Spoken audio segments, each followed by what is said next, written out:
New fear unlocked. My friend went into her closet yesterday, and this is what she found. That's mold on a brand new skirt, just like the mold she just found on her walls. And she's living in a luxury apartment outside of DC. She immediately notified the building. They told her, oh, don't worry. We see this all the time. It's not a big deal. Sent somebody out, said that nothing could be done until the next day and to stay there for the night. She got an email at 6 p.m. on a Friday night on Labor Day weekend that she immediately had to leave the premises. They will not tell her what they found, and they will not tell her how long it will be. By the way, she has a dog, and they will not let her stay at any of the empty rooms in her building unless she signs a lease. That's disgusting, but not surprising. And unfortunately, slumlords have a vice grip on people who need to rent.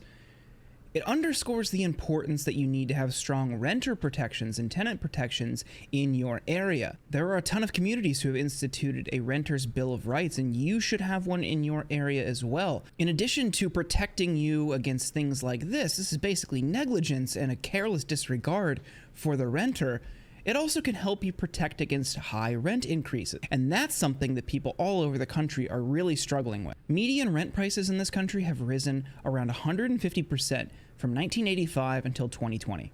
During that same time, income has just grown 35%. In May, the median monthly rent exceeded $2,000 a month. That's up 15% from the year prior.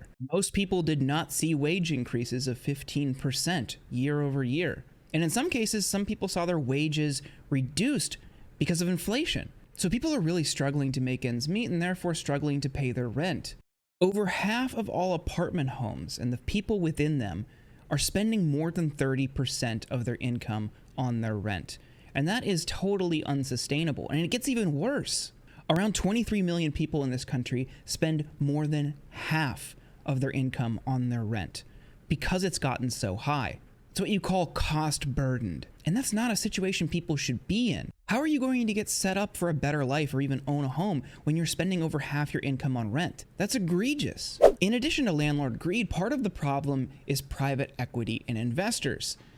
Because investors have been gobbling up homes all over the country. 0 to 500,000 is being consumed by hedge funds. Nobody's talking about that sector of the market basically being taken out. So you're talking about there's a shortage of inventory. Well, yeah, there's a shortage of inventory because all of these large corporations have come in and purchased this much of the market. Do you realize that?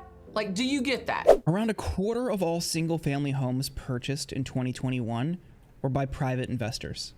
75% of those purchases were made in cash. If you're trying to buy a home, if you're lucky enough to be in that situation, you shouldn't have to compete with private investment because they're going to have way more cash at their disposal to outbid you, and they'll make an all-cash offer. So a realtor is going to go with them.